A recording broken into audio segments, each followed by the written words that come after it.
गुरुवे गौरचन्द्राय राधिकाय तदालये कृष्णाय कृष्णभक्ताय तद्भक्ताय नमो नमः। हे कृष्ण करुणा सिंधु दीनबंधु जगतपते गोपेश गोपिका कांत राधाकांत नमोस्तुते। तप्त कांचन गौरांगी राधे वृंदावनेश्वरी वृषभानु सुते देवी प्रणमामि हरिप्रिये। श्री कृष्ण चैतन्य प्रभु नित्यानंद श्री अद्वैत गदाधर शिवसदि गौरभक्त वृंद। हरे कृष्णा कृष्ण कृष्ण हरे हरे हरे राम राम राम हरे हरे। आप लोग सब एक बार पीछे पीछे बोलिए, मेरे साथ साथ बोलिए। हरे कृष्णा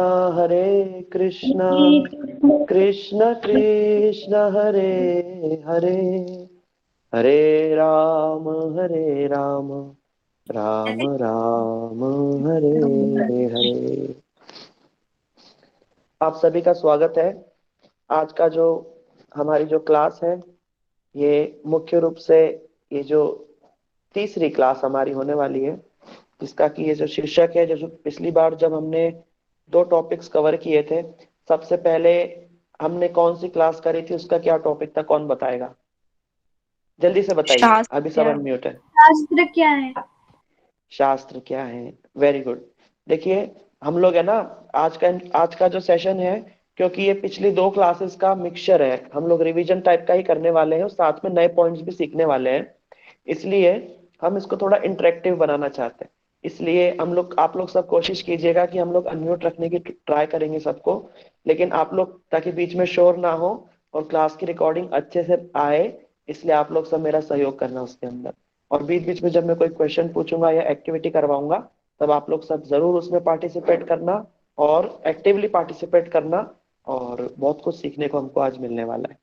तो चलिए हम लोग स्टार्ट करते हैं आज का हमारा सेशन, जिसके अंदर हम लोग पुराना रिवीजन भी करने वाले हैं, साथ में नए पॉइंट्स भी ऐड करने वाले हैं। मैं बीच बीच में कोई भी क्वेश्चन पूछ लूंगा, एंड मैं उम्मीद करता हूं कि आप लोग सब बहुत ध्यान से सुन रहे हैं, नोट्स बना रहे हैं, रिवीजन भी कर रहे हैं। इसीलिए कोई भी प्रश्न मैं बीच में पूछ सकता हूँ, क्योंकि क्लासेस ऑलरेडी हो चुकी हैं। इसलिए ऐसा मत सोचना कि भाई अगर हमको नहीं आया तो क्या होगा, नहीं नहीं, एक बार ट्राई जरूर करना। ये कोशिश करने से क्या होता है, हम ही अच्छे से सीखते हैं। सबसे पहले हम लोगों ने वेदों के विषय में जाना था। वेदों के विषय में जानने के पीछे हमारा उद्देश्य ये था, ताकि, क्योंकि हमारा जितना भी नॉलेज है उसका जो आधार है वो है वेद, शास्त्र, पुराण, उपनिषद, ये सब आधार है। इसीलिए हमने पहले वेदों के विषय में इंट्रोडक्शन दे दिया, क्योंकि हम सारी की सारी बातें वेद पुराण से करने वाले हैं। और वेद शास्त्र ही हमें सही मार्ग दिखा सकते हैं, क्योंकि उनके अंदर इस प्रकार का दोष नहीं है कि भाई किसी व्यक्ति ने लिख दिए, उस व्यक्ति के मन में जो आया उसने बता दिया या लिख दिया और लोग उसके पीछे चल पड़े। वेद इस प्रकार से नहीं है, वेद अपौरुष्य है। किसी पुरुष ने उनको नहीं लिखा है, स्वयं भगवान के वहां से प्रकट हुए हैं। इसीलिए उनमें किसी भी प्रकार का कोई, उसमें दोष नहीं है, किसी प्रकार की कोई कमी नहीं है। उनको बोलते हैं शब्द ब्रह्म। तो जब हम शब्द ब्रह्म का अवलंबन करते हैं, उसके उसकी उसकी उसको सुन करके जब हम जानने की कोशिश करते हैं, तब हम परफेक्ट नॉलेज गेन कर रहे हैं। और हमारे शास्त्रों को क्या बताया था? User manual. यूजर मैनुअल बताया था। कोई एक्सप्लेन कर सकता है क्यों बताया था? नाम लेकर के बताइए कि मैं एक्सप्लेन करना चाहता हूँ। शास्त्र जो होते हैं वो यूजर मैनुअल होते हैं। क्यों होते हैं, कोई बताएंगे? प्रभु जी एनीवन? मैं हाँ, बोलिए। हाँ, प्रभु जी, जो भक्ति में मतलब जैसे कोई भी, जैसे हम कोई फ्रिज वगैरह लेते हैं, तो ऐसे उसके साथ हाँ, मैनुअल आता है कि उसको कैसे चलाना है। ऐसे ही शास्त्र भक्ति में कैसे बनना है उसके लिए होते हैं। एक वेरी मैनुअल। गुड। आपका क्या नाम है दीदी? प्रभु जी मैं केशव हूँ। ओह केशव, बच्चे, छोटे बच्चे, वेरी गुड केशव। केशव आप बहुत अच्छा सीख रहे हो, वेरी गुड। भगवान आप पे कृपा करे, बहुत सुंदर। तो जो शास्त्र है वो यूजर मैनुअल की तरह है भैया, ये दुनिया कैसे चलेगी वेद ही हमको बताएंगे। और जितना हम वेदों को लेकर के चलेंगे उतने ही सुखी और बढ़िया से इस जीवन को चला सकते हैं, अदरवाइज बहुत मुश्किल आने वाली और आ ही रही है। तो उसके बाद हमारी जो नेक्स्ट क्लास हुई थी सर्च फॉर हैप्पीनेस के लिए, और उसके बाद हमारी क्लास हुई थी हु एम आई, कि भाई मैं कौन हूं। ठीक है। तो अभी हम लोग स्टार्ट कर रहे हैं दोनों, जो लास्ट क्लास थी who am I and search for happiness, उन दोनों को मिला करके हम एक क्लास आज कर रहे हैं। और ये बहुत इंटरेस्टिंग क्लास होगी, इसलिए आप लोग सब बने रहिए। और ये जो मौका हमको मिला है ना, ये साधारण मौका नहीं है। जब भी हमको कभी भी जीवन में साधु से, वैष्णवों से, शास्त्र या कोई भी नॉलेज, विचार अगर हमको मिले, तो समझ लेना कि भगवान की हमारे ऊपर डायरेक्ट नजर है। एक बार किसी ने भगवान से पूछा, प्रभु आप बात बताइए कि कैसे पता चलेगा कि आपकी कृपा है कि नहीं है। हाँ? आपकी कृपा है या नहीं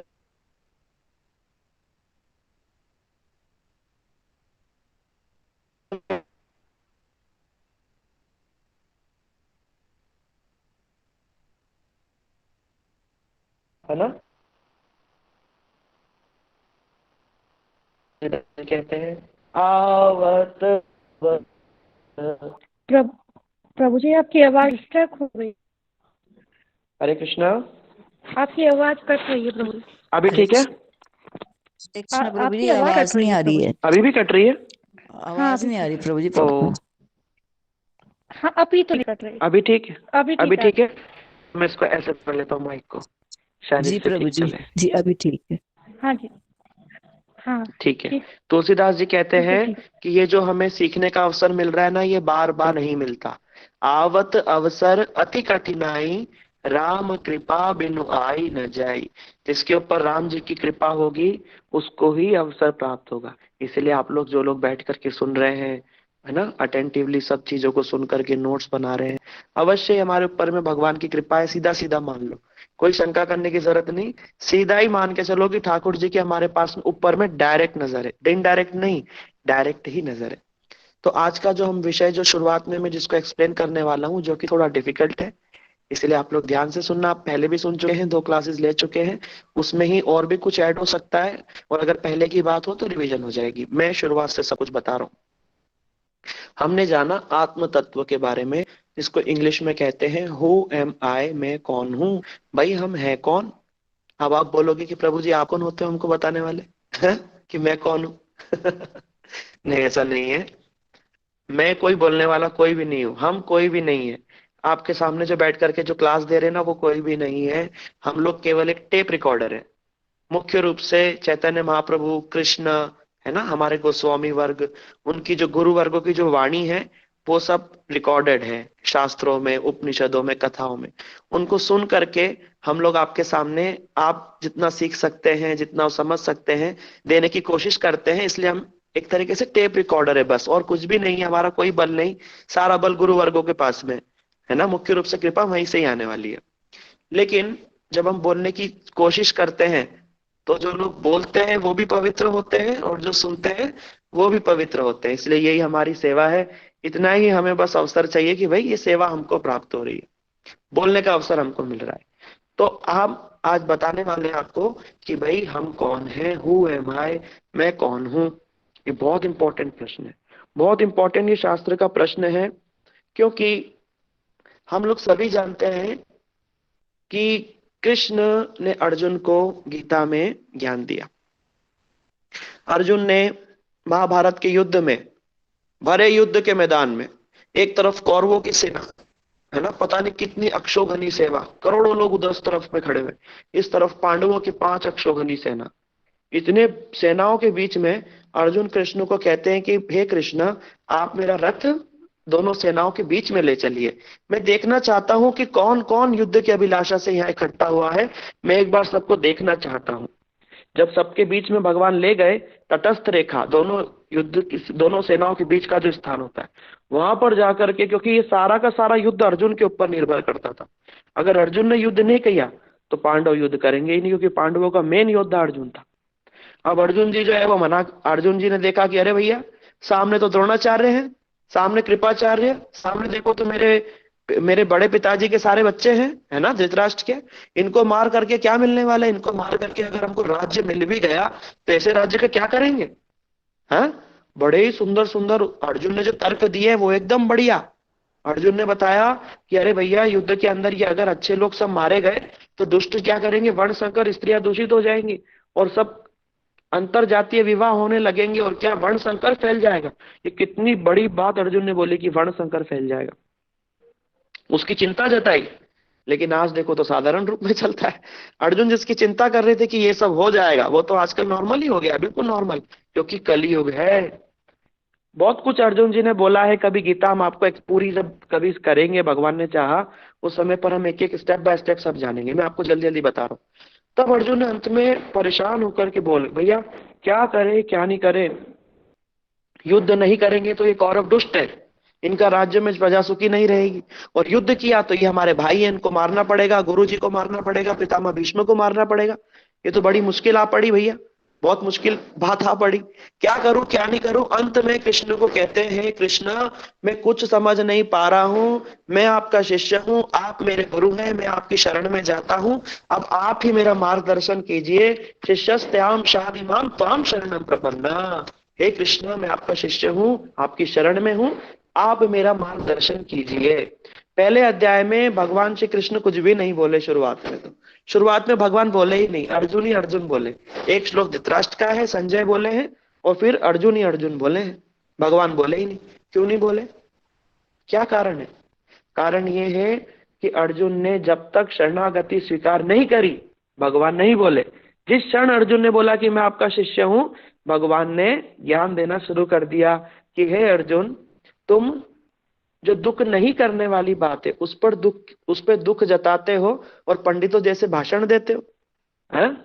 भगवान कृष्ण कहते पहले जान तो लो कि तुम कौन हो। जो आज का हमारा टॉपिक है ना वो इसी के ऊपर है, हु एम आई। भगवान भी वही कह रहे हैं, ये जानने से पहले कि युद्ध करूं या ना करूं, पहले ये तो जानो कि तुम कौन हो, उसके बाद में निर्णय लेना। अभी तो तुम्हें यही नहीं पता कि तुम कौन हो। वास्तविकता में अर्जुन तो भगवान के परिकर है, वो तो नित्य भगवान के साथ द्वारकाधीश द्वारका धाम में विराजमान है। लेकिन हम लोगों को शिक्षा देने के लिए अर्जुन ऐसा विशाल दिखा रहे हैं, ऐसा दुख दिखा रहे हैं कि भैया किसी, जैसे कि एक्टर्स एक्टिंग करते हैं ना, ठीक उसी प्रकार, बट ये एक्टिंग बड़ी नेक्स्ट लेवल की है। किस प्रकार की एक्टिंग हम समझ नहीं सकते, लेकिन अर्जुन जीवों पे कल्याण करने के लिए इस रोल को प्ले कर रहे हैं भगवान की इच्छा से। और भगवान अर्जुन के माध्यम से, अर्जुन को नहीं, अर्जुन के माध्यम से हम लोगों को शिक्षा दे रहे हैं कि भैया पहले जीवन में कुछ भी करने से पहले ये तो जानो कि तुम हो कौन। क्योंकि हम लोग, हमारे जीवन में कितने सारे प्रश्न हैं, अरे भैया हम इंजीनियर बने कि डॉक्टर बने, अरे हम फ्लैट खरीदे या रो हाउस खरीदे, हम यहाँ इस शहर में सेटल हो या उस शहर में सेटल हो, क्या करें क्या नहीं करें। हर पग पग पे हमको मार्गदर्शन चाहिए होता है ना। लेकिन उसके पहले भगवान कृष्ण कह रहे हैं, कोई भी मार्गदर्शन लेने से पहले सबसे पहले ये जानो कि तुम कौन हो। देखो कितनी सुंदर बात है ना ये। इसको हम लोग सब अपने जीवन में उतारने की चेष्टा करेंगे। यहां तक कि जैसा कि हमने पिछली क्लासेस में जाना था, कितने जो ब्रह्म सूत्र है, वेदांत सूत्र है, उसमें कितने सूत्र हैं? कौन बताएगा? जल्दी जल्दी नाम लेकर के फटाक से आंसर दे दीजिए। कौन बताएगा? वेदांत सूत्र में कितने सूत्र हैं? जल्दी से बताइए प्लीज। 550। कोई भी 550 प्रभु जी। और कोई? 550। और कोई? प्रभु जी 550। हाँ, वेरी गुड वेरी गुड, सबका आंसर सही है। अच्छा, ये कौन बताएगा कि पहला सूत्र क्या था? जिसने ये बता दिया कि पहला सूत्र क्या था, उसको हम हमारी तरफ से गिफ्ट भेजेंगे। हाँ बोलिए, कौन बोले? ब्रह्म जिज्ञासा। केशव। ये किसने बोला है? केशव। आप लोग जो, सब लोग जो भी सुन रहे हैं ना, केशव के लिए जोर से ताली बजाओ। एकदम सही आंसर दिया है केशव ने। अथातो ब्रह्म जिज्ञासा, जो वेदांत सूत्र का पहला ही सूत्र कहता है। देखो ये बच्चा, इसको बच्चे देखो हम कितनी एनर्जी हम सबको दे रहा है, कितनी एनर्जी हम सबको दे रहा है। भगवान श्री कृष्ण गीता में कहते हैं, अर्जुन को कहते हैं कि हे अर्जुन, मुझे एक व्यक्ति इतना प्रिय, कौन व्यक्ति, अभी प्रिय नहीं, भविष्य हर समय मुझे प्रिय रहेगा, और ऐसा कोई व्यक्ति नहीं जिसको जो उससे ज्यादा प्रिय मुझे हो सकता है। कौन? जो मेरे इस मैसेज को लोगों तक लेकर के जाते हैं, लोगों तक जो मेरे मैसेज को लेकर के जाते हैं वो मुझे अति प्रिय है, अति प्रिय, मेरे ऊपर मुझको अति प्रिय वो व्यक्ति है। इसलिए देखो हम लोगों ने ये मैसेज केशव को दिया है, अभी केशव भी हम सबको मैसेज दे रहे हैं। ये धीरे धीरे देखना, ये मैसेज देने वाले व्यक्ति जो होते हैं ना, ये भगवान के अति प्रिय होते हैं। इसलिए देखना दुनिया के अंदर जो लोग भी भगवान के मैसेज को पहुंचाते हैं ना, उनको सब लोग प्रेम भी करते हैं, और सब लोग उनको उनको किसी प्रकार की कमी भी नहीं रहती, और जीवन में शांति भी रहती है। ये भी सीखने की बात है कि भैया भगवान की नजर किसके ऊपर होती है? जो इन सब बातों को सुनते हैं और दूसरों को भी सुनाते हैं, क्योंकि वो भगवान के, जो भगवान के काम में आ गया वो समझो सुख मिल गया उसको। कैसे? जैसे राम जी थे, जब राम जी ने सेतु बनाना चालू करा, तो जितने वानर थे जो राम जी के सेतु में सेतु बना रहे थे, पत्थर डाला के डाल रहे थे, राम जी राम लिख लिख करके पत्थर सेतु बन रहा था, उन सबको इतना आनंद आ रहा था, इतना आनंद आ रहा था, इतना हर्ष उल्लास था उनके अंदर में, क्योंकि वो किसकी सेवा कर रहे थे? राम जी की सेवा कर रहे थे। राम काज लगी तब अवतारा, राम जी के काम करने के लिए ही हम सब लोगों का ये मनुष्य जन्म मिला। लेकिन हम लोग राम जी की सेवा छोड़ करके इधर उधर भाग रहे हैं ना, इसीलिए कष्ट आते हैं। लेकिन अगर इन बातों को सुनेंगे, सुनाएंगे, तो आनंद आएगा। आगे वो सुनते हैं, तो अथा तो ब्रह्म जिज्ञासा, ये बोलता है भैया अथा तो मतलब अब क्या करो? ब्रह्म की जिज्ञासा करो, मैं कौन हूं, परतत्व क्या है, ये जिज्ञासा करो। ये पहला ही सूत्र है, फर्स्ट सूत्र, फर्स्ट फॉर्मूला बोल रहा है कि अपने आप को जानो, ब्रह्म को जानो। इसलिए भगवान कृष्ण भी अर्जुन को कह रहे, अर्जुन पहले ये तो जानो कि तुम कौन हो, बाद में डिसीजन लेना कि युद्ध करो या ना करो। ऐसा तो नहीं है कि तुम शरीर के स्तर पे सोच रहे हो और बात कुछ और ही हो। अर्जुन भी बोले भैया बात तो ठीक है। तब वो पूछते हैं कि भैया तुम कौन हो, बहुत सारी बातें हुई। तब ये बहुत इंपॉर्टेंट श्लोक है, ये उद्धृत होता है वहां पर, आप लोग सब इसको याद करना। ये श्लोक कहता है देहिनो अस्मिन यथा देही, सब लोग ध्यान से सुन रहे हैं ना? देहिनो अस्मिन यथा देहे कुमारम यौवनम यथा, बोला देहिनो अस्मिन यथा देही कुमारम यौवनम जरा, कुमारम यौवनम जरा, ये तीन अवस्था है, कुमारम यौवनम जरा, तथा देहांतर प्राप्ति, तथा देहांतर प्राप्ति धीर तस्य न मुह्यति, धीर तस्य न मुह्यति। भगवान कह रहे हैं ये जो देहिनो अस्मिन यथा देही, इस देह के अंदर एक देही है, इस शरीर के अंदर एक शरीरी है, मतलब इस शरीर के अंदर एक आत्मा है ना? उस आत्मा जब तक की शरीर में रहती है, ये शरीर इन अवस्थाओं को प्राप्त करता है। क्या अवस्था? कुमार, यौवन और जरा माने वृद्ध अवस्था। आत्मा नहीं होगी तो ये अवस्था ही नहीं आएंगी शरीर की, आत्मा है तो ये अवस्थाएं आ रही है। कुमार मतलब बचपना, यौवन माने जवानी, जरा माने बुढ़ापा। और क्या बोला कि ये क्या होता है कि ये संप्राप्ति, अगर ये आत्मा इधर उधर ट्रांसफर होती है ना, तो उसमें जो मुह्यति मतलब जो विद्वान व्यक्ति है ना, वो मोहित नहीं होता, वो चिंता नहीं करता, दुख नहीं करता, क्योंकि उसको मालूम है। जैसे कि हम एक कपड़ा छोड़ के दूसरा कपड़ा बदल ले, तो क्या दुखी होते हैं क्या हम लोग? बोलिए। अगर आप सुबह रहे, आपने लोअर टी शर्ट पहना है, बाद में आपने जीन्स टी शर्ट पहन ली, या माता जी ने कोई अपना सलवार सूट या साड़ी पहन ली, तो आपको दुख होता है क्या? कोई दुख नहीं होता। आपको मालूम है कि भाई हम तो बढ़िया है, कपड़ा ही तो बदला है।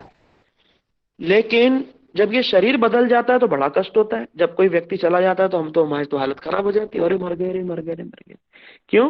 क्योंकि हम आत्म तत्व को नहीं जानते। इसीलिए जब अर्जुन ने शोक किया ना, किसके लिए शोक किया? कि अरे मेरे पितामह मर जाएंगे, अरे मेरे द्रोणाचार्य मेरे गुरुदेव हैं। अर्जुन केवल शरीर की बात कर रहे थे। इसलिए भगवान ने बोला भैया जिस स्तर पे तुम देख रहे हो उसके ऊपर भी कुछ है, उसको जानो। गुह्य ज्ञान है, गुह्य ज्ञान।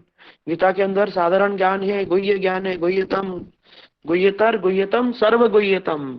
5 प्रकार का गीता में ज्ञान है। सर्व गुह्यतम ज्ञान हम आपको कभी आगे बताएंगे, लेकिन आज हम गुह्य ज्ञान जानते हैं, क्योंकि आत्मा के विषय में भगवान बता रहे हैं ना। हम शरीर नहीं है, हम आत्मा है। बड़ा गोपनीय है, बड़ा गोपनीय है।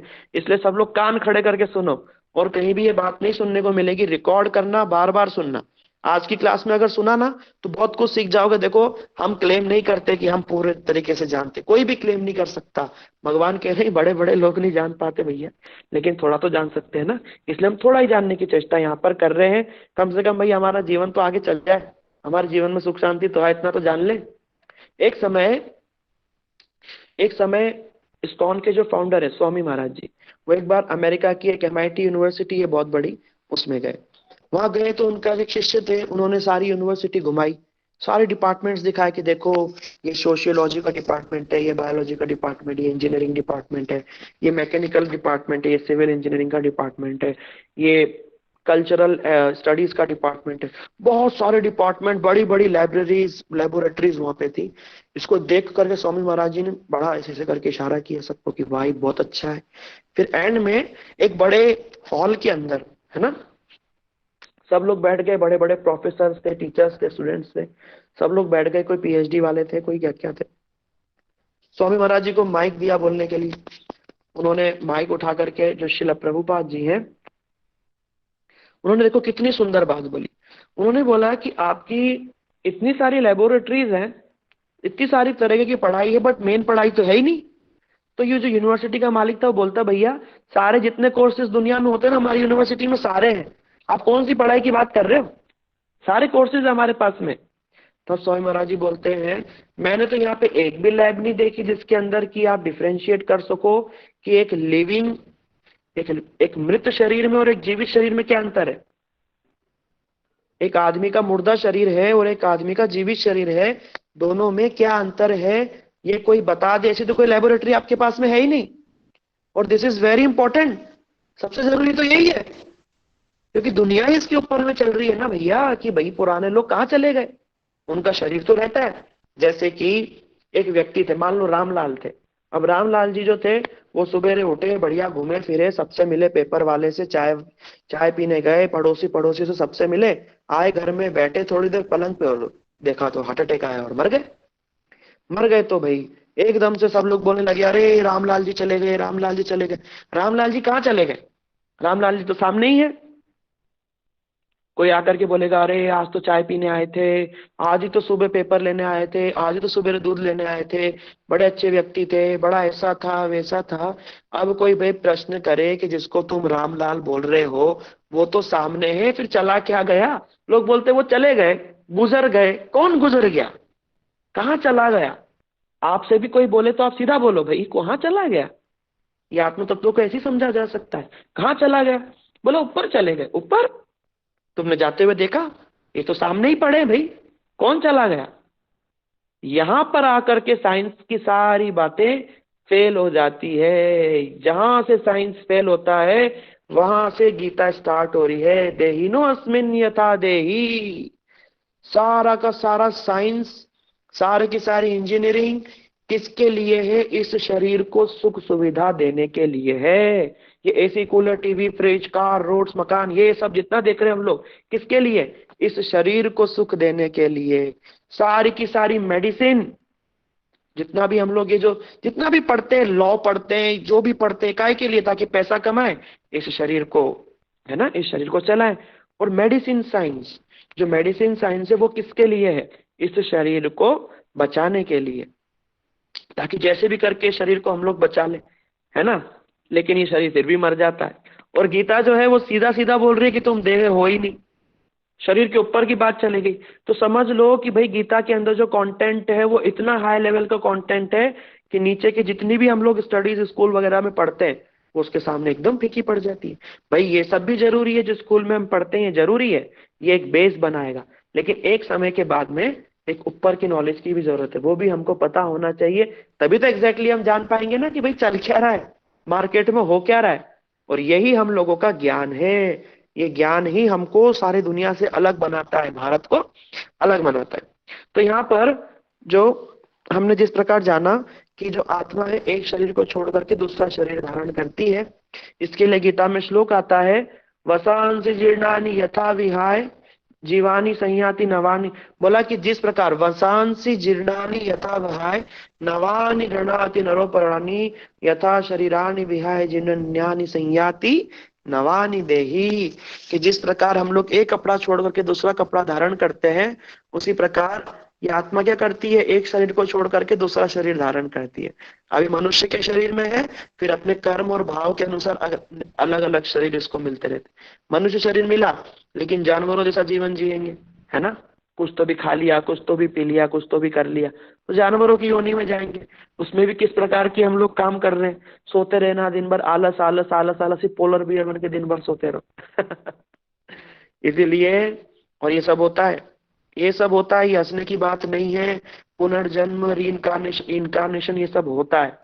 एक समय क्या हुआ, एक साइंटिस्ट थे, उन्होंने पूरे जीवन रिसर्च करी और बोला कि भैया ये पुनर्जन्म नाम की कोई चीज नहीं होती, पुनर्जन्म होता ही नहीं है, बस शरीर मिला, मर गए तो खेल खत्म। क्योंकि जो मुख्य रूप से जैसे हिंदुइज्म है, जो हमारा सनातन कल्चर है, ये भी एक हिंदू धर्म है ना, सनातन धर्म है, साथ में इस्लाम भी है और क्रिश्चियनिटी भी है। जो इस्लाम और क्रिश्चियनिटी की संख्या बहुत ज्यादा है दुनिया में, है ना, हम लोग तो तीसरे नंबर चौथे नंबर पर है। तो वो लोग कहते हैं कि भाई जो है अभी है, शरीर है तो है, शरीर के बाद में कुछ भी नहीं है, सीधा शरीर के बाद में कुछ भी नहीं है, जो भी है शरीर है। क्योंकि तभी तो शरीर को वो लोग गाड़ देते हैं, और जब कयामत की रात में ये मुर्दे खड़े होंगे, फिर उनका डिसीजन होगा कि भाई क्या करना है, इनको जन्नत भेजना है या जहन्नुम भेजना है। ठीक है। अभी कोई मेरे एक क्लास, मतलब मैं ऑफिस में था, वहां पर एक लड़का था, वो बहुत अच्छा ये सब क्रिश्चियनिटी को फॉलो करते थे, है ना। वो जेहोवा विटनेस नाम की एक सोसाइटी है बहुत बड़ी, उसमें वो है ना सीखते थे या लेक्चर देते थे। और मैं हमारा सनातन संस्कृति गीता वगैरह पे मैं लेक्चर देता हूँ। तो एक बार मेरी उनसे बात हुई, तो मैंने एकदम विनम्रता से सब कुछ जानने की चेष्टा करी, सब कुछ पूछा। वो बोले कि भाई जीसस क्राइस्ट जो थे वो तो एक प्रीस्ट थे, लाइक एक पुजारी या संत जैसे थे, लेकिन जो मेन जो उनके गॉड है उनका नाम जेहोवा उन्होंने रखा हुआ है, या और भी कई प्रकार से बुलाते हैं, उन्होंने बोला जेहोवा। और इस्लाम के अंदर में भी जो मोहम्मद है वो क्या है, मैसेंजर ऑफ गॉड है ना, पैगंबर है, और अल्लाह को वो भगवान बोलते हैं। कोई बात नहीं, देखो मार्ग कई हो सकते हैं, मंजिल सबकी एक ही होती है, उससे हमारा कोई विरोध नहीं है, लेकिन सिद्धांत प्रिंसिपल से हमारा विरोध हो भी सकता है। देखो जो प्रैक्टिकल होगा वो फिर देखो टेस्ट तो होगा, जो प्रैक्टिकली करेक्ट होगा उसी को माना जाएगा, है ना, थ्योरी से काम नहीं चलेगा। तो उनसे मैंने पूछा कि भाई मैं एक बार को मान लेता हूँ कि हाँ भाई जो जेहोवा है वो भगवान है और हम लोग सब उनके बच्चे हैं, लेकिन मैं बस एक प्रश्न पूछना चाहता हूँ कि अगर यही शरीर मेरा पहला और आखिरी शरीर है, this if this body is the first and last one, then why I am in middle class family. मैंने उससे प्रश्न किया कि मैं मिडिल क्लास फैमिली में पैदा क्यों हुआ, मुझे भैया सरवाइव करने के लिए सुबह से शाम तक नौकरी क्यों करनी पड़ती है ना, इतनी सारी पढ़ाई क्यों करनी पड़ती है, इतनी गर्मी क्यों झेलनी पड़ती है। भाई ऐसे तो बहुत सारे लोग हैं, है ना, हम देखते हैं, जैसे मान लो अंबानी का बेटा होगा, उनको तो कोई मेहनत नहीं करनी, अपना बैठे बैठे आराम से खाओ। एक बच्चा साउथ अफ्रीका में किसी जंगल में कहीं आदिवासी कोई बहुत गरीब जगह में पैदा हो गया, खाने को भी कुछ नहीं है, और एक बच्चा जो है वो ऐसे घर में पैदा हो गया कि पांच पांच लोग चांदी की चम्मच से खिलाने की कोशिश कर रहे हैं, बच्चा खा ही नहीं रहा है। तो मैंने उससे प्रश्न किया कि भैया ये डिफरेंस क्यों है, क्या गॉड डिफरेंस भी करते हैं, मैं प्रश्न करना चाहता हूं। तो कोई आंसर उनको था ही नहीं, कोई आंसर नहीं था। सोचो, वो इतना बड़ा टीचर था, उनके पास में आंसर ही नहीं, क्योंकि अब उसके लिए बोलना पड़ेगा कि भाई तुमने कर्म ऐसे करे होंगे, ऐसे कर्म को जब मानेंगे ना जब पुनर्जन्म होगा, पुराने जन्म के कर्म ही तो अभी इस जन्म में हम बोलते हैं, उनका तो पुराना जन्म ही नहीं है, फिर सिद्ध कैसे करेंगे, सिद्ध ही नहीं कर पाया बेचारा, कुछ भी नहीं बोल पाया। लेकिन यहाँ पर भगवान तो सब खुल करके बता रहे हैं। ये हमारा सौभाग्य है कि कृष्ण के हम लोग वंशज हैं और कृष्ण का ज्ञान हमारे पास में, सौभाग्य, एकदम प्राउडली हमको प्राउड फील हमें हमेशा करना चाहिए। ठीक है। तो एक साइंटिस्ट था, उसने रिसर्च करी कि भाई पुनर्जन्म वगैरह नहीं होता। उसी के घर में उसी के घर में उसका बेटा पैदा होकर के बोलता है कि मैं उस घर में पैदा हुआ था, वहां उस देश में मेरा जन्म हुआ था, वो मेरी माँ थी, ये पूरा क्लियरली बता रहा था। जा करके देखा तो वो जगह लोग वहां मिल गए सब, वहां 3 साल के बच्चे ने पुराना जन्म बता दिया। अभी हरियाणा का मैं केस देख रहा था न्यूज में, उसने क्लियरली बता दिया कि भाई ये 3 गांव छोड़ करके मेरा वो गांव था, और मैं कैसे मरा और कैसे मेरी वहां पे पत्नी भी है और सब है, जाकर के देखा सब मिल गया। कितने उदाहरण है दुनिया में, आप यूट्यूब पे देख लो। फिर झुटला कैसे जा सकता है भैया, एक बार झूठ बोल सकते हैं, 2 बार, लेकिन 3 बार से ज्यादा होता है ना, साइंस भी बोलता है कि फिर कोइंसिडेंस नहीं है, उसके पीछे कुछ ना कुछ फैक्ट है। ठीक है। तो लोगों ने अभी तक क्या जाना कि हम शरीर नहीं है, हम आत्मा है, अगर आत्मा है तो आत्मा कहीं पर है तो उसका क्या लक्षण है? एक लिविंग और एक नॉन लिविंग थिंग में क्या अंतर है? हमारे अंदर क्या है? हमारे अंदर फीलिंग्स है। ये फीलिंग्स कहाँ से आती है? आत्मा से ये फीलिंग्स आती है। अगर आत्मा शरीर में नहीं होगी तो फीलिंग्स नहीं आ सकती। जैसे क्या होता है, जैसे कोई व्यक्ति मरा पड़ा है, अब उसको तुम भूत की पिक्चर दिखाओ, उसको डर नहीं लगना, कुछ भी नहीं होना उसके साथ में, क्योंकि फीलिंग्स नहीं है उसके साथ, किसी भी प्रकार की फीलिंग नहीं है, ना छूने की, ना देखने की, ना बोलने, किसी भी प्रकार की फीलिंग्स है ही नहीं। ये फीलिंग्स ही बताएगी। जहाँ पे क्या बताया, आत्मा है उसके क्या लक्षण है, नोट कर लीजिए। आत्मा है उसके क्या लक्षण है? आत्मा है उसके 3 लक्षण है। आत्मा है उसके 3 लक्षण होते हैं, इसको क्या बोला जाता है? आप सब लोग नोट करो, देखो मैंने भी नोट किया था। आप लोग सुन रहे हैं? आवाज आ रही है? हरे कृष्णा, हरे कृष्णा। हाँ सब जी लोग सो प्रभु गए जी क्या? हाँ जी प्रभु। आ रही है ना? और सब लोग आवाज आ बोलो हाँ रही जी है। आ रही है, क्योंकि मैं बस 2 ही लोगों की आवाज आ रही है। हाँ जी प्रभु जी, आ रही है आवाज बहुत। हाँ भाई, एक बार हाँ जी प्रभु जी, आ आ रही रही है है। भैया। आ रही है, आ रही है, आ रही है, आ रही है, आ रही है। इच्छा, अनुभव, क्रिया। जहां भी इच्छा, अनुभव और क्रिया है वहां पर आत्मा है। म्यूट हो जाइए सब लोग। जहां भी इच्छा, अनुभव और किया है। अच्छा, अभिषेक कुमार जी कह रहे हैं जी हाँ आ रही है। आप लोग सब प्लीज म्यूट हो जाइए। Thank you. तो इच्छा, अनुभव, क्रिया जहां भी है तो सिद्ध हो जाएगा कि आत्मा है। इच्छा माने खाने की इच्छा, पीने की इच्छा, घूमने की इच्छा, क्योंकि सब कहां से आ रहा है? अंदर में जब तक वो चीज बैठी है जब तक ही हो रहा है। मेघा दीदी सबको म्यूट कर दीजिए, क्योंकि मेरी आवाज रिपीट आ रही है मुझे। गेना दीदी,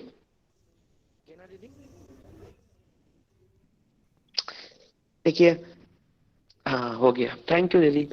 हाँ, तो इच्छा, अनुभव, क्रिया जहां भी है,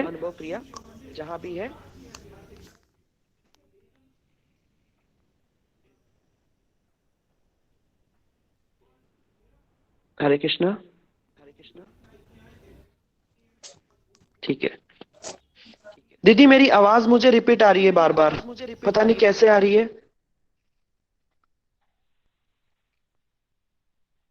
ठीक है, हरे कृष्णा अब प्रभु बंद जी, हो वो गई है। शायद किसी ठीक का है, थैंक यू भाई, जो भी है।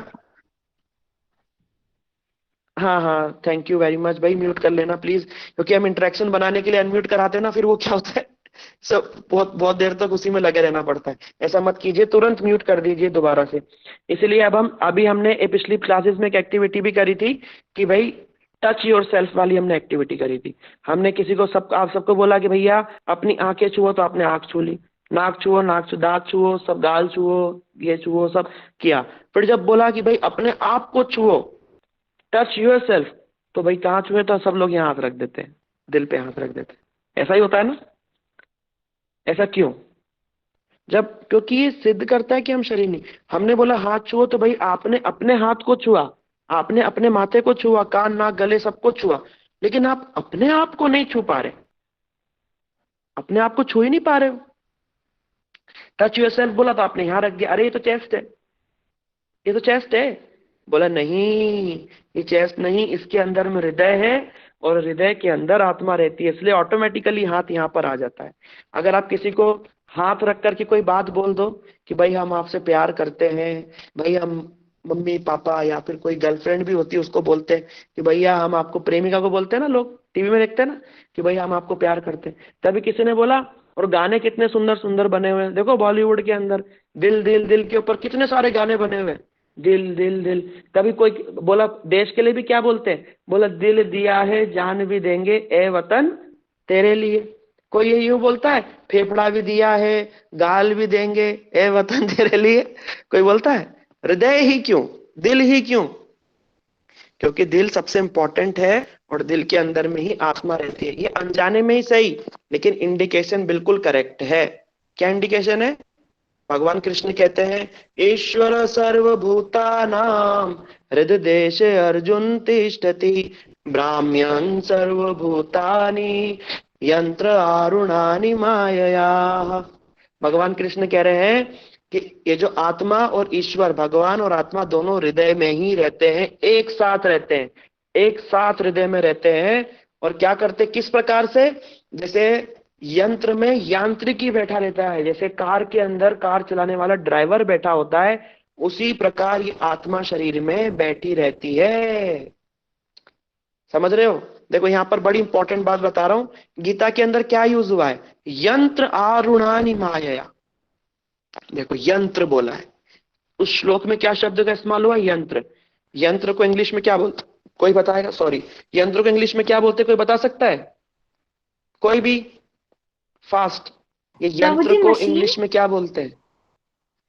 Machine. Very good, very good. Tool, आप लोग मैसेज भी कर सकते हैं, मैसेज करना ज्यादा अच्छा रहेगा, तो मेरे को दिख रहा है सामने। हाँ बिल्कुल सही आंसर दिया, टूल या मशीन, इंस्ट्रूमेंट। Very good. तो मशीन जो होती है उसको यंत्र बोलते हैं, है ना? तो यंत्र, हाँ डिवाइस, सानिया जिंदल ने लिखा डिवाइस, ठीक है। ये सब जितने भी डिवाइस है, इंस्ट्रूमेंट है, ये सब मशीन से ही बनते हैं, इसलिए मूल रूप में क्या है, मशीन है।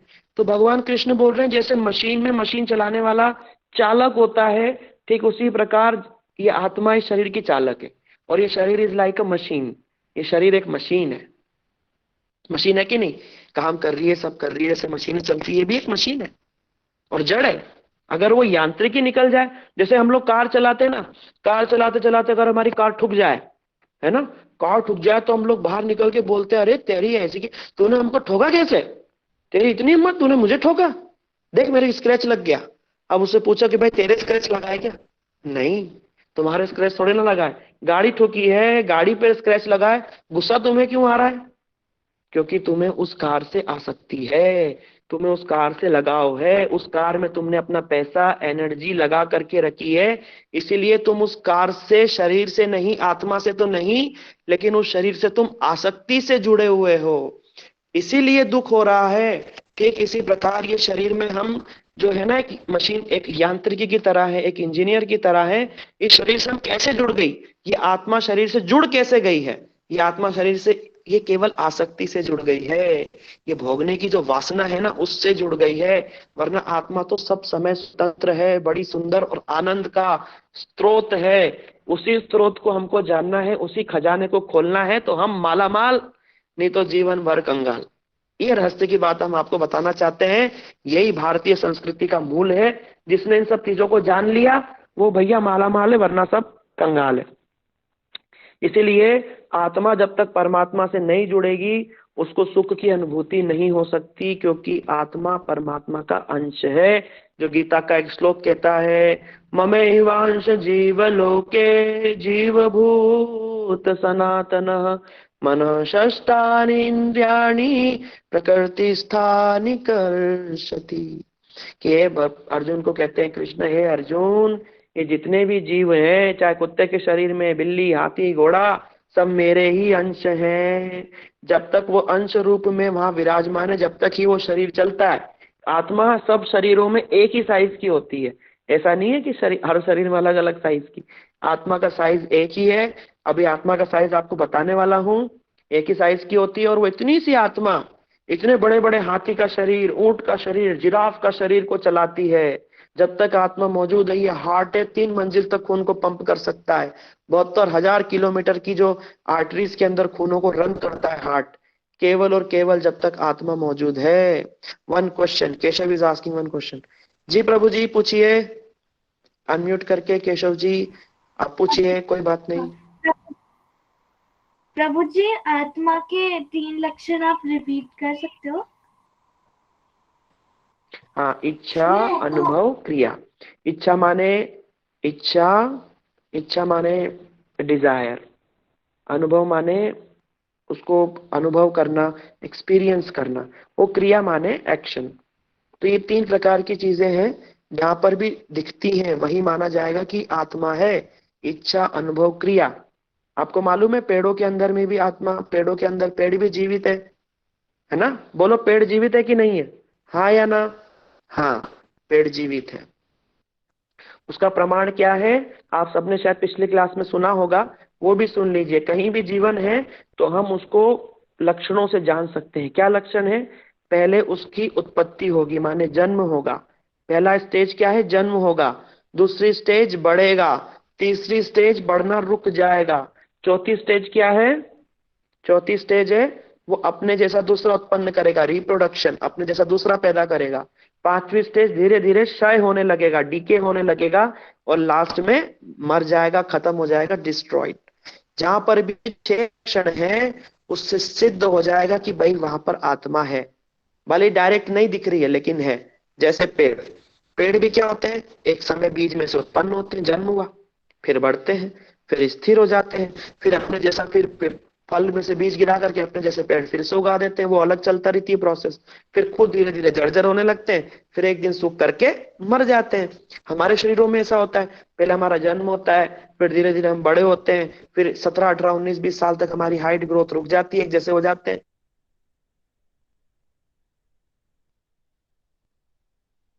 प्रभु जी हम म्यूट हो गए।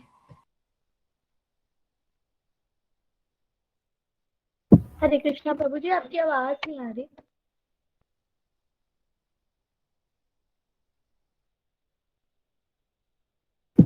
नहीं आ रही प्रभु जी आप प्रभु जी हरे कृष्णा, मेरी आवाज नहीं आ रही? प्रभु जी अब आ रही है प्रभु आ रही जी। है। हाँ जी अब आ प्रभु रही जी है। अब आ रही है? हाँ जी। अरे मुझे किसी ने म्यूट कर दिया। म्यूट करते करते मुझे भी किसी ने म्यूट कर दिया, बताओ। ठीक है, लगता है किसी को मेरा लेक्चर अच्छा नहीं लग रहा है इसलिए सीधा म्यूट कर दिया। कोई बात नहीं, थोड़ा सा और सुन लो, बहुत कुछ जानने को मिलेगा आपको। तो इसी प्रकार से ये जो आत्मा के 6 लक्षण हमको मिले। देखो, मैं आप जितने भी माता भाई बहन बच्चे जो भी सुन रहे हैं सबको बताना चाहता हूँ कि ये नॉलेज हमको कहीं भी नहीं मिलेगी, कहीं भी नहीं मिलेगी। आपको कोई नहीं बता सकता अगर हम शास्त्र का अवलंबन ना करें कि इच्छा अनुभव क्रिया जहाँ है वहाँ चेतनता है। जहाँ पर ये 6 लक्षण है, पैदा होना, बढ़ना, रुकना, अपने जैसे दोबारा दूसरा उत्पन्न करना, और धीरे धीरे जर्जर होना, फिर मर जाना, ये 6 लक्षण जहाँ पर है वहां पर ही चेतनता है। ये बहुत इंपॉर्टेंट है। कहीं कहीं जाकर के याद दोगे ना, लोग बोलोगे भाई कहाँ से सीखते हो, कहाँ से सीखा ये सब? ये इतने गूढ़ रहस्य की बात है, लेकिन हम आपको सिंपलेस्ट वे में सिखाने की कोशिश कर रहे हैं। आप लोग भी सुन ही रहे हैं, बहुत सुंदर है। और मैं आपको अब एक उदाहरण से बताना चाहता हूँ कि किस प्रकार से ये शरीर में आत्मा है, भगवान है, किस प्रकार से है, किस प्रकार से है, ठीक है। और इसमें कुछ जड़ है, माने कुछ मटेरियल है, और कुछ चेतन है, कुछ स्पिरिचुअल है। ये जड़ और चेतन का कॉम्बिनेशन हमारा ये शरीर है। और जब तक चेतन है जब तक ही जड़ रहेगा। जैसे जब तक सेल रहता है जब तक ही वो जो खिलौना चलता है, सेल गया खिलौना भी गया, गया कि नहीं गया? गया। ठीक उसी प्रकार से है। एक एग्जाम्पल हमारे गुरुजी दिया करते थे मूंगफली का। मूंगफली समझते हो? ग्राउंड नट, मेरे को लगता है सब लोग समझते हैं, और उड़ीसा बंगाल में उसको बादाम बोलते हैं, लेकिन हमारे यहाँ पे बोलते हैं उसको मूंगफली, ग्राउंड नट बोलते हैं, ठीक है। तो ग्राउंड नट कैसा होता है, आंसर सुनना। ग्राउंड नट कैसा होता है? पहले उसके ऊपर एक छिलका होता है, मोटा छिलका। उस मोटे छिलके को हम हटाते हैं, अंदर से एक दाना निकलता है, 1 या 2 दाना निकलता है या 3 निकलता है।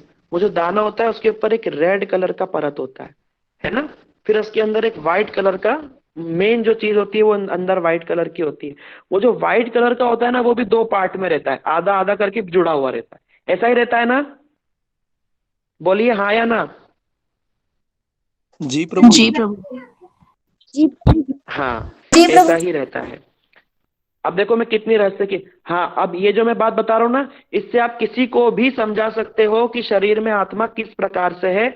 और प्लीज लिख लेना इस चीज को, ये हम पूछ भी सकते हैं आपसे, ठीक है। मोटा छिलका जो है वो है हमारा ये शरीर, ये जड़ शरीर, जो किससे बना हुआ है? ये जो पंच महाभूतों से बना हुआ है। पंच महाभूत कौन कौन से होते हैं? पृथ्वी जल आकाश वायु तेज। पृथ्वी जल आकाश वायु तेज माने अग्नि, जिसको तुलसीदास जी कहते हैं क्षिति जल पावक गगन समीरा पंच रचित ये अधम शरीरा। ये शरीर अधम है, बेकार शरीर है ये। इससे अच्छा शरीर हमको प्राप्त करना है, वो कैसे मिलेगा वो आगे बताएंगे, ध्यान से स्टेप बाय स्टेप। ये शरीर अधम शरीर, अधम माने लोअर कैटेगरी का शरीर है। क्या इसके ऊपर भी शरीर होते हैं? हाँ, इसके ऊपर भी शरीर होते हैं। वो शरीर कौन से होते हैं? हम जरूर जानेंगे, बने रहो, एक साथ में दे देंगे तो आप फिर भाग जाओगे, इसलिए स्लोली स्लोली सीखेंगे। अपर कैटेगरी के शरीर क्या होते हैं वो भी जानेंगे। क्या हमें मिल सकते हैं? जरूर मिल सकते हैं, तभी तो गीता बोली है ना भगवान ने, तभी तो बोली है। तो ये 5 से ये हमारा मटेरियल शरीर बना हुआ है। दुनिया में जितनी भी चीजें दिख रही ना, इन 5 चीजों से बनी हुई है। ये माया का दुनिया है, ये जो प्रकृति है ना, ये शरीर बनते हैं। पृथ्वी, जल, पावक, गगन और समीर। समीर माने हवा, पावक माने अग्नि, गगन माने आकाश, क्षिति माने पृथ्वी और जल माने पानी। इन चीजों से मिलकर के बना हुआ है। आप लोग इनको धीरे धीरे नोट कर लेना बाद में। इससे ये जड़ शरीर बना हुआ है। हाँ, एक जूली राजपूत जी हैं, वो कह रही है दिव्य शरीर। सही कह रहे हो, दिव्य शरीर। लेकिन वो दिव्य शरीर कैसे मिलेगा ये भी जानना होगा, है ना? कैसे भक्ति करनी है, कहाँ जाकर के मिलेगा दिव्य शरीर। वेरी गुड, आप लोगों की जिज्ञासा है, आगे वो भी बताएंगे। भागवत के अंदर तो उसी की बात ज्यादा बताई हुई है ना? वो भी जानेंगे। तो ये 5 शरीर से हमारा ये अधम शरीर बना हुआ है। ये जो मनुष्य शरीर, जो जड़ शरीर दिख रहा है, ये मूंगफली का वो मोटा छिलका को इससे कंपेयर किया है। उसके अंदर जो दाना था उसके ऊपर एक रेड परत थी, है ना? एक रेड परत थी। वो रेड परत को उदाहरण दिया हमारे सूक्ष्म शरीर से। इस जड़ शरीर के अंदर एक सूक्ष्म शरीर है, वो 4 चीजों से मिलकर के बना है। मन, बुद्धि, अहंकार और चित्त। नोट कर लीजिए, मन, बुद्धि, अहंकार और चित्त। मन, बुद्धि, अहंकार, चित्त से वो हमारा अंदर वाला सूक्ष्म शरीर बना हुआ है। और उस जो रेड परत का, जो मूंगफली का जो दाने की जो रेड परत है, उस परत को भी हटाते हैं तो अंदर से व्हाइट कलर का दाना निकलता है, जो 2 पार्ट में रहता है ना? आधा और आधा जुड़ा हुआ रहता है 2 पार्ट में। तो उसको उदाहरण दिया, हमारे शरीर में भगवान और आत्मा दोनों एक साथ में विराजमान है, अलग अलग नहीं है। मायावाद बोलता है कि एक ही ब्रह्म, नहीं, 2 हमेशा, हर समय 2 है। मैं अभी श्लोक बताने वाला हूँ। आत्मा और परमात्मा एक साथ शरीर में विराजमान है। देखो, भगवान ने एक श्लोक में क्या बोला? बोला ममे वांश जीव लोके जीव भू सनातन, कि अर्जुन मेरा अंश, हाँ, चित्त और मन अलग है। अनु मीना जी पूछ रही हैं क्या चित्त और मन अलग है? हाँ, जो चित्त होता है वहाँ सारे इंप्रेशंस होते हैं, जन्मों जन्मों का संस्कार चित्त पर होता है, और ये चित्त ही मेला होता है। इस चित्त पे ही सारे संस्कारों की छाप पड़ी रहती है। इसलिए चैतन्य महाप्रभु क्या बोलते हैं? चेतो दर्पण मार्जनम भव महादावाग्नि निर्वापणम श्रेय कैरव चंद्रिका वितरणम विद्यावधु जीवनम। बोला चेतो दर्पण का मार्जन करो। मन तो क्या है? मन 2 काम करता है, संकल्प और विकल्प। चलो इन चीजों को भी, 4 को भी फटाफट जान लेते हैं, मन, बुद्धि, अहंकार को। मन क्या है? संकल्प और विकल्प करता है। एक समय बोलता है गुलाब जामुन खाना है, गुलाब जामुन खाना है, संकल्प कर दिया, गुलाब जामुन खाने की इच्छा कर दी। अब 1 गुलाब जामुन खाया, 2 खाया, 3 खाया, 4 खाया, 5 खाया, मोटा मेरे जैसा हुआ तो 10 खा जाएगा, है ना? फिर उसके बाद में उसको बोलो 11वां खाओ, थोड़ा मन करके खा लेगा। 12वां बोले नहीं नहीं नहीं नहीं, खिला दिया। 13वां बोलो नहीं नहीं खाएंगे। अब वो मन विकल्प कर रहा है, अब उस मन को पसंद ही नहीं आ रहा है। एक बार को इच्छा करेगा, एक बार को मना करेगा। बोलेगा भूत की पिक्चर देखनी, फिर भूत की पिक्चर देखोगे तो बोले नहीं देखनी। एक बार को इच्छा करेगा, फिर उसका विरोध। जहां भी संकल्प विकल्प है वो मन करता है ना? बुद्धि क्या करती है? बुद्धि मन से श्रेष्ठ होती है। बुद्धि निर्णय विवेक देती है कि क्या करना। हम, मन कुछ कर रहा है, बुद्धि भी जानती है क्या सही है क्या गलत है, बुद्धि जानती है। जानती है कि नहीं जानती है? सब लोगों को मालूम है कि शुगर के अंदर, शुगर में मीठा खाना हानिकारक है, मालूम है ना? किसी को शुगर है, उसको पता रहता है कि मीठा खाऊंगा तो भाई मर भी सकते हैं, लेकिन फिर भी मन करेगा अरे खा ले, अरे देख गाजर का हलवा है, अरे वाह क्या चकाचक शादी में बना हुआ है, सब लोग खा रहे तू भी खा ले, खा ले खा ले। फिर मन बोलेगा अरे नहीं, नहीं खाए, बीमार हो जाएंगे। मन दोनों चीज बोलेगा, खाए खाए, नहीं खाए खाए। बुद्धि जो है ना, उसको बुद्धि निर्णय, अगर बुद्धि अच्छी स्थिर होगी ना तो बुद्धि बोलेगी नहीं, नहीं खाना, नहीं खाना। बुद्धि स्थिर करके सही बात बता देगी उसको। और अगर बुद्धि चंचल हुई तो मन के कंट्रोल में आ जाएगी और मन उसको खिलवा करके मानेगा। इसलिए ये मन जो है ना, बुद्धि को भी, जबकि बुद्धि इस मन से श्रेष्ठ होती है, लेकिन ये मन इतना बलवान है, ये बुद्धि को भी मत देता है। जिसको अर्जुन गीता में कहते हैं चंचला ही मन कृष्ण प्रमाथि बलवद्रणम तस्याहम निग्रहम मन्ये वायुरेव सदुष्करम। अर्जुन कहते हैं कृष्ण, आप बोल रहे हो मुझको मन दो मन दो, मन तो मेरा इतना चंचल है चंचला ही मना कृष्ण, मेरा मन तो बहुत चंचल है। प्रमाथि बलवदृढ़म, ये इतना बलवान है कि ये प्रमाथि, ये सबको मत देता है। ये बुद्धि इतनी श्रेष्ठ बुद्धि, सब कुछ जानती क्या सही क्या गलत, लेकिन ये मन उसको भी मत देता है और अपने जैसे अनुकूल कार्यों में लगा लेता है। कैसे? एक उदाहरण देता हूँ।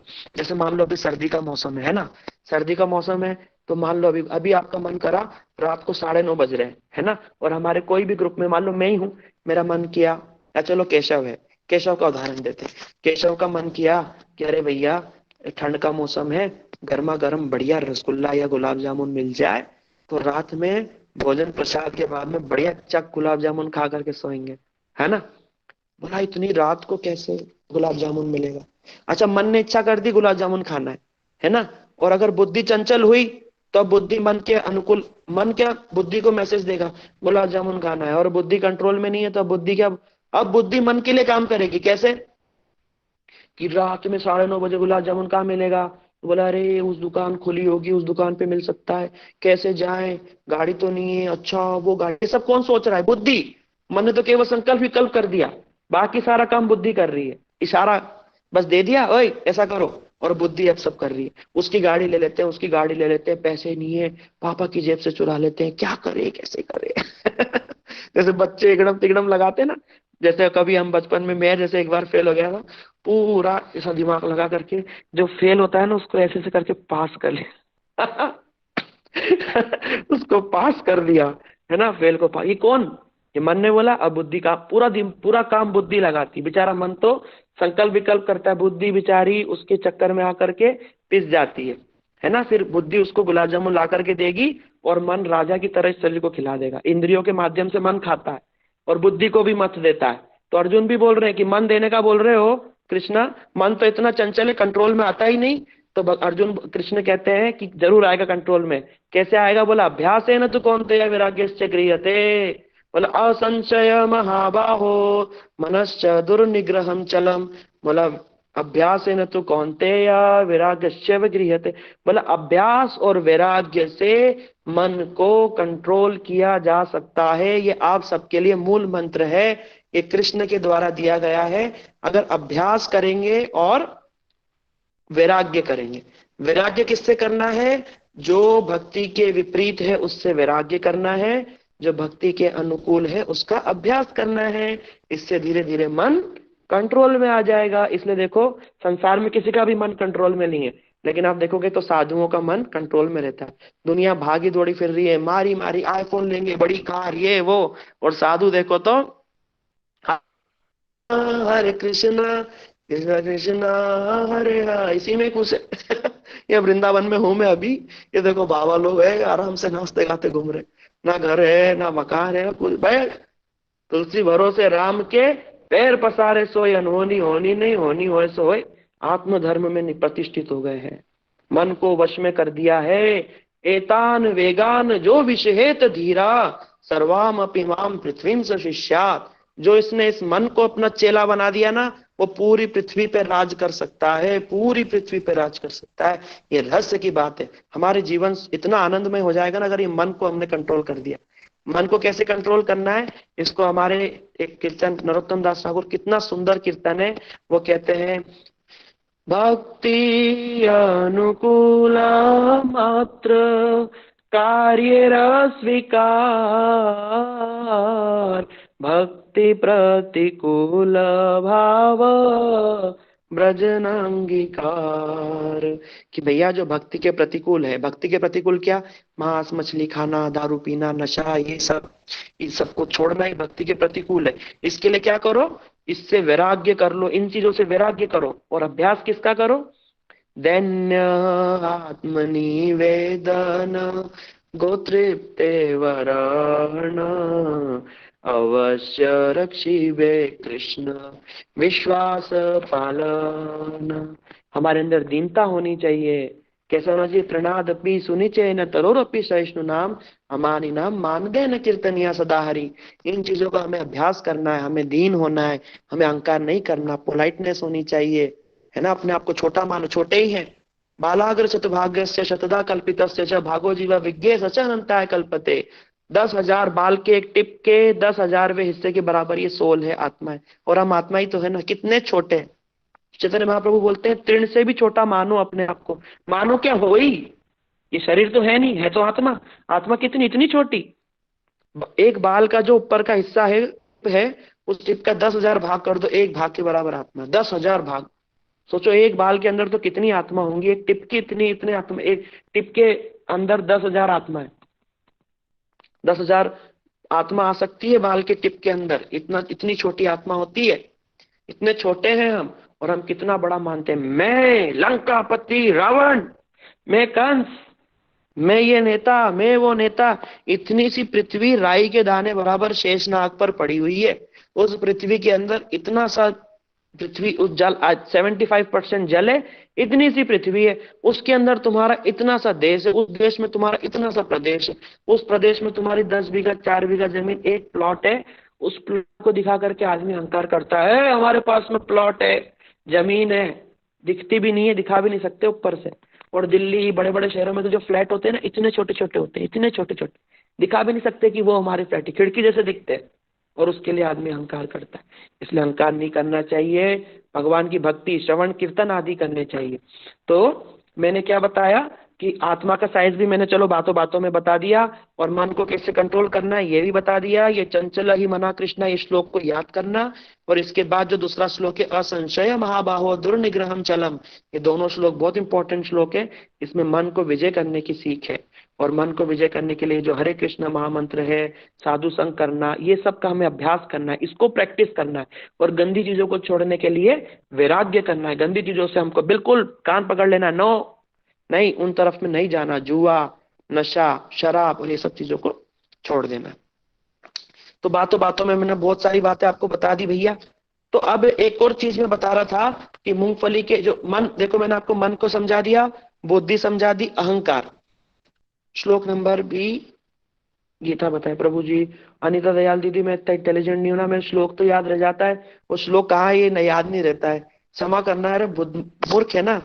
कि इस क्लास के बाद में मैं बोल दूंगा गहना दीदी को, या फिर मैं आपको उसका दिखा दूंगा, या हमारे ग्रुप में बहुत सारे लोग हैं, कोई ना कोई आपकी मदद कर देगा, है ना। केवल इतना यूट्यूब पे डालना, चंचला ही मना कृष्णा, श्लोक संख्या आ जाएगी, है ना। श्लोक संख्या गूगल पे डाल देना, या फिर हम क्लास के बाद आपको व्हाट्सएप पे डाल देंगे, ठीक है। अरे दीदी, अरे मूर्खी हैं, गुरुदेव अमा के मूर्ख जानी दिला हरि नाम। हम मूर्खी थे कि हमारे को कुछ नहीं आ सकता, इसलिए गुरुदेव ने क्या बोला, अरे हरे कृष्णा करो, इसी से तर जाओगे। कलयुग में यही तो है ना। मैं अपने आप को मूर्ख नहीं बोल रहा, शास्त्र हमको मूर्ख बोल रहे। क्या बोल रहे?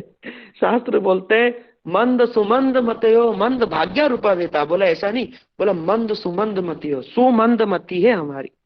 तभी तो कितना समझ में ही नहीं आ रहा है भक्ति। वरना अगर समझ में आता तो भजन नहीं कर लेते भैया। समझ में तो नहीं आ रहा है, संसारी तो अच्छा लग रहा है, इतने मूर्ख हैं हम। जो चीज हमको खा रही है वही चीज हमें अच्छी लग रही है, यही तो मूर्खता है। इसीलिए प्रभु गुरु हमको बार बार बोल रहे हैं, अरे भैया अमृत पुत्र हो, ईश्वर अंश जीव नाशी, सहज सुकल अमल रस राशि। ये जो इतने सुख की राशि, ये जो जीव है, उसको छोड़ करके अंदर को जो तोता है ना, उसको छोड़ करके बाहर के पिंजरे को सजा रहे हैं। ये पिंजरा शरीर, इसके अंदर तोता है। तोता कौन है? वो आत्मा। उसको तो अंगूर नहीं खिलाते, उसको तो बढ़िया बढ़िया चीज नहीं खिलाते। क्या कर रहे हैं? इस जो पिंजरे है ना, उसको गोल्डन रंग में रंग रहे हैं, कभी व्हाइट कभी येलो, जो कपड़े बदलते ना, ये वही है। एक गुरु जी कथा सुनाते थे कि एक बुढ़िया थी, उसका तोता था पिंजरे के अंदर। तोते को तो खूब रोज रंगेगी, पेंट खिलाएगी, सब कुछ, तोते को तो खूब बढ़िया सुंदर रखेगी, इसको पिंजरे को, और तोते को खिलाती ही नहीं थी, तोता मर गया। ठीक उसी प्रकार है, जब तक आत्मा को उसका भोजन नहीं मिलेगा, हमें सुख थोड़ी ना मिलेगा। आत्मा का भोजन क्या है? भगवान की भक्ति। क्यों? क्योंकि भगवान से आया है ना, इसलिए भगवान से आया है। भगवान कैसे हैं? सच्चिदानंद रूपाय विश्वोत्पत्त्यादि हेतवे तापत्रय विनाशाय श्री कृष्णाय वयम नमः। सच्चिदानंद, सतचित और आनंद स्वरूप भगवान के अंश होने के कारण हम भी सतचित आनंद स्वरूप हैं। हमेशा सत्य की खोज में लगे हैं, हमेशा चित्त माने ज्ञान की खोज में लगे हैं, हमेशा आनंद की खोज में है। जितने भी जीव है, कुत्ता बिल्ली सूअर गाय मनुष्य, सब लोग सुख आनंद ही चाहते हैं। लेकिन आनंद कहाँ मिलेगा? ठाकुर जी के चरणों में मिलेगा। जब ठाकुर जी की तरफ चलेंगे ना, भक्ति विनोद ठाकुर क्या कहते हैं? अशोक अभय अमृत आधार, तुम्हार चरण द्वय, ताहते कान विश्राम लभिया, छाड़ीनु भावेर भाई, छाड़ीनु भावेर भाई, छाड़ीनु भावेर भाई, तुम्हार चरण द्वय। भगवान के चरण कैसे हैं? अशोक अभय और अमृत का खजाना है। उन चरणों को छोड़ करके हम दुनिया में किस किस के चरणों में पड़े हैं। यही हमारे दुख का कारण है, यही हमारे दुख का कारण है। इसलिए भगवान कृष्ण कहते हैं, मेरी शरण में आ जाओ, सर्व धर्मान परित्यज्य माम एकम शरणम ब्रज, अहम त्वाम सर्व पापेभ्यो मोक्षयिष्यामि मा शुचा। हे अर्जुन, सारे जीव मेरे ही पुत्र हैं। मुझको भूल करके मेरी तरफ पीट करके खड़े हैं और माया की तरफ देखते हैं, भोगना चाहते हैं। मेरी तरफ देखेंगे ना तो मैं गले लगा लूंगा। जगन्नाथ को देखा है क्या? दो हाथ बड़ा करके क्या बोल, जगन्नाथ बोल रहे आओ मेरे गले लग जाओ, लेकिन हम उधर मुड़ के नहीं देखना चाहते। यही हमारे दुख का कारण है। इसलिए भगवान बार बार बोल रहे हैं, अरे मैं तुम्हारे लिए सब कुछ करूंगा, मेरे पास आओ तो। क्योंकि भगवान ने हमको जो स्वतंत्रता दे रखी है ना, उसका हम दुरुपयोग कर रहे हैं। ये स्वतंत्रता हमारे हाथ में है कि हम भगवान की सेवा करें या अपने आप को भोक्ता मान करके भोगी बने। और भोग जो भोगी बना उसको सुख कहाँ मिला? हिरण्यकशिपु बोला कि मैं ही हूँ भगवान, अंत में मरना पड़ा। कंस बोलता है मैं हूँ powerful, I am the most powerful person, अंत में देखो तो एक मुक्के में मर गया भगवान के। रावण को देखो तो बोला है हम एकस्मि द्वितीय नास्ति हम लंकापति रावण, क्या हुआ? मर गया अंत में। कुछ भी नहीं। ये रावण कंस जैसे हमें नहीं बनना है, हमें तो हनुमान जी जैसा बनना है। हमें तो उद्धव जी जैसा, सनातन चतुसन जैसा, सुखदेव गोस्वामी अर्जुन जैसा बनना है। हमें भगवान का प्रिय बनना है। इसलिए सेवा में लगना है। और जब हम भगवान के प्रिय हो जाएंगे ना, तो भगवान हमारे को देखो क्या करते हैं। भगवान प्रेम के वश निप सेवा कीनी, आप बने हर नाई, सबसे ऊंची प्रेम सगाई। जो भगवान के प्रेमी हो जाता है ना भक्ति करने से, भगवान फिर उसकी सेवा करने लगते हैं। कभी हरनाई बन गए, कभी शबरी के झूठे बेर खा लिए, कभी युधिष्ठिर महाराज जी के यज्ञ के अंदर झूठन उठाते हैं, है ना। तावे झूठ उठाई, सबसे ऊंची प्रेम सगाई गए। ऐसी प्रीत बढ़ी वृंदावन, गोपियन नाच नचाई। ऐसी क्या प्रेम था कि जो दुनिया को नचाने वाला वो तात ही करके गोपियों के इशारे पे नाचते हैं। वो क्या है? सबसे ऊंची प्रेम सगाई। और वो भगवान के प्रेम का मंत्र क्या है?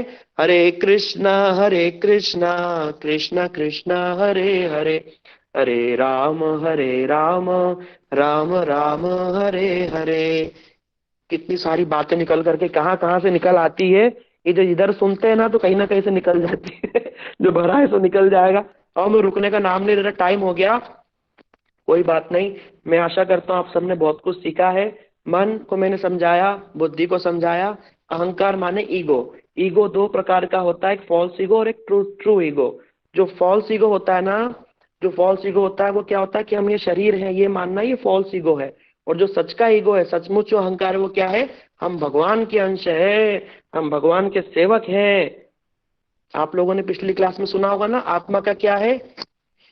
जीवेर स्वरूप है कृष्णेर नित्य दास, कृष्णेर तटस्थ शक्ति भेदा भेद प्रकाश। इतने भी जीव है ना, क्योंकि भगवान के अंश हैं, हम सब भगवान के दास हैं। हम प्रभु नहीं है, हम दास है। जैसे समुद्र की एक बूंद है ना, अगर केमिकल फॉर्मूला देखो तो एक बूंद का भी H2O है और समुद्र का भी H2O है। हाँ, राधिका दीदी बोल रही है कि चित्त भी समझा दो प्रभु जी। बस एक छोटे से जल्दी से चित्त समझा देता हूँ, फिर टॉपिक कंप्लीट हो जाएगा। तो है ना, तो हम जैसे एक बूंद का, सबका बूंद का भी H2O फॉर्मूला है, समुद्र का भी H2O फॉर्मूला है। लेकिन एक बूंद क्या जहाज को डुबा सकती है? क्या एक बूंद बड़ी बड़ी लहरें ला सकती है, सुनामी ला सकती है? नहीं। लेकिन समुद्र डुबा सकता है, कुछ भी कर सकता है। समुद्र विशाल है। हम में भी भगवान का, भगवान में यही भेद है। गुणतः भगवान और हम एक ही है, सच्चिदानंद, क्योंकि भगवान के अंश है ना, सेम सेम है। लेकिन हम अणु हैं बहुत छोटे, भगवान विभु है, इतना सा अंतर है। ठीक है, लेकिन वो अंतर बहुत बड़ा है। और जो विभु है उसकी सेवा करेंगे तो हम भी उस आनंद को, उसको प्राप्त पाए। हमारे पास इतना सा आनंद है, भगवान के पास पूरा समुद्र है ना। समुद्र की ओर बढ़ेंगे तो आनंद मिलेगा ना। तो ये होता है फॉल्स ईगो। तो अहंकार बताया, मन बुद्धि अहंकार। अहंकार दो प्रकार का बता दिया, शुद्ध अहंकार और विशुद्ध और दूषित अहंकार। दूषित अहंकार क्या, हम शरीर है। और शुद्ध अहंकार क्या, भगवान के सेवक है। ठीक है। और लास्ट बताया चित्त। ये चित्त क्या होता है? ये चित्त एक ऐसी चीज है जहां पर इस चित्त को दर्पण से भी कंपेयर किया, जैसे कि शीशा होता है ना, उससे भी कंपेयर। जैसे महाप्रभु ने बोला, चेतो चित्त रूपी दर्पण का मार्जन कीजिए। ये चित्त जो है, ये ऐसी चीज है जहाँ पे हमारे संस्कारों की छाप पड़ते हैं। हम बोलते हैं ना, जैसे कोई व्यक्ति होता है, एक बच्चा होता है, बच्चा देखो तो बड़ों को गाली दे रहा है, किसी की रिस्पेक्ट नहीं कर रहा, टीचरों को छेड़ रहा है, टॉयलेट में बम फोड़ रहा है ना, जैसे बच्चे बदमाश। हम बोलते हैं उनके घर वालों ने कोई संस्कार नहीं दिए, इसके संस्कार खराब है। संस्कार माने क्या? हम जो देखते हैं, सुनते हैं, जो भी देख रहे कर रहे हैं ना, एक तरीके से इसको एक एग्जांपल से समझा देता हूँ। जैसे हमारा कंप्यूटर होता है ना, कंप्यूटर के अंदर हम लोग ब्राउजर चलाते हैं, एप्लीकेशन चलाते हैं, वो सब पीछे के पीछे सेव, हमको लग रहा है कि हमने हटा दिया, नहीं, वो सेव हो गया है। वो कैशे मेमोरी में, टेम्परेरी मेमोरी में सेव हो गया है। पीछे जाकर क्लियर करना पड़ता है, उड़ाना पड़ता है, फॉर्मेट करना पड़ता है, रीस्टार्ट करना पड़ता है, जब वो क्लियर होता है। ये तो क्लियर हो जाता है, लेकिन हमारे अंदर भी जो हम देख रहे हैं, सुन रहे हैं, सब स्टोर हो जाता है। अब देखो, एक कॉमेडी की बात मैं आपको बताता हूँ। ठीक है, कॉमेडी की बात है। अब देखो चित्त कैसे काम करता है। हम सोचते हैं, हम जो चीज याद भी नहीं करते वो हमें याद रहती है, चित्त पे सबकी छाप पड़ी रहती है। कैसे पड़ी रहती है? देखो ध्यान से, मैं एक पिक्चर का डायलॉग बोलूंगा, आप मेरे को बताना कि क्या समझ में आया आपको। ठीक है, बोलोगे ना? स्टार्ट करते हैं, 1 2 3। ये बाबूराव का स्टाइल है। कौन बताएगा क्या है ये? कौन बताएगा क्या है? मैंने जो एक डायलॉग बोला, अनम्यूट करो सबको, अनम्यूट करो। टाइम हो गया है, बस हम 5 मिनट और लेता हूँ। अनम्यूट को चित्त समझाने के लिए बोलो। हरे कृष्णा, आवाज आ रही है? मैंने क्या बोला? ये बाबूराव का स्टाइल है। किसी को समझ में आया? बोलिए बोलिए प्रभु जी बोलिए, एक जल्दी बार फिर बोलिए। से बोल दीजिए। परेश रावल ये का बाबूराव का dialogue स्टाइल है। है। परेश रावल का डायलॉग है। किसी ने लिखा हीरा फेरी। आप लोगों को देखना, अचानक से पूरी पिक्चर जो बचपन में कभी देखी होगी कॉमेडी की पिक्चर, वो पूरी दिमाग में घूम गई होगी। घूम गई कि नहीं घूम गई? बोलो हाँ या ना। वो बाबूराव का चेहरा दिखा होगा, चश्मा पहना हुआ। जो छोटे बच्चे जिन्होंने नहीं देखा होगा उनको तो नहीं पता चला होगा, पर जिन्होंने पिक्चर देखी उनको पता चल जाएगा। अगर मैं आपके कार्टून का नाम लूं, छोटा भीम का नाम ले दूं, या कोई भी कॉकरोच वाला नाम ले दूं, बच्चे देखते हैं ना आजकल, डोरेमोन वोरेमोन देखते हैं। जैसे ही मैं नाम लूंगा ना, उनकी पिक्चर दिखने लग जाएगी, छोटा भीम दिखने लग जाएगा। दिखने लग जाएगा कि नहीं दिखने लग जाएगा? ये कहाँ से दिख रहा है? वो सारी पिक्चर, ये जो आंखें खींच रही है ना, सबकी मेमोरी स्टोर हो रही है। वो सब कहाँ स्टोर होती है? जैसे मोबाइल में चिप होती है ना, मेमोरी कार्ड, वैसे ही ये जो चिप है, ये शरीर का मेमोरी कार्ड है, वो सूक्ष्म शरीर में। और वो सारी छाप वहां पे पड़ी रहती है इतनी। और जब हम गंदी गंदी चीजें देखते हैं, क्या गंदा सुनते हैं, गंदी गाली, गंदी बातें, निंदा, चुगली, वो सब वहां स्टोर होता रहता है, स्टोर होता रहता है। इसे स्टोर होते होते हमारा चित्त गंदा हो जाता है। फिर उसमें झाड़ू मारनी पड़ती है हरे कृष्ण महामंत्र की, है ना। जैसे महाप्रभु बोले ना, चेतो दर्पण मार्जन। उस चित्त पे गंदगी जम गई है, इसीलिए आत्मा का स्वरूप का दर्शन नहीं हो रहा है। वो चित्त पे गंदगी पड़ गई, उस गंदगी को साफ करना धीरे धीरे। तो मन बुद्धि अहंकार चित्त, ये 4 चीजों का सूक्ष्म शरीर है। इसको मूंगफली के अंदर जो लाल वाला छिलका है उससे कंपेयर किया। उस लाल वाले छिलके के अंदर मूंगफली के 2 दाने होते हैं। आप लोग सब, कोई हो सके ना तो मेरे को मूंगफली के वो जो छिलके विलके वाली है ना, सब मेरे को एक्सप्लेन करना, सब लोग क्या समझे, है ना। मोटा छिलका जड़ शरीर, अंदर रेड वाला जो छिलका होता है वो है सूक्ष्म शरीर, जो मन बुद्धि अहंकार चित्त से बनता है। उसके अंदर एक व्हाइट दाना होता है जो 2 पार्ट में होता है, एक आत्मा और एक परमात्मा से। उनको कंपेयर करते हैं, वो 2 दानों को किससे कंपेयर किया? आत्मा और परमात्मा से। और हर समय शरीर में भगवान विद्यमान होते हैं। इसलिए बोलते हैं ना, जिस पर कृपा हरि की होई तापे कृपा करे सब कोई। जो भगवान पे भजन करता है ना, तो भगवान सबके हृदय में है, तो भगवान सबके हृदय में घुस करके उसके ऊपर कृपा करने लगते हैं। इसलिए भक्तों को सब पसंद करते हैं।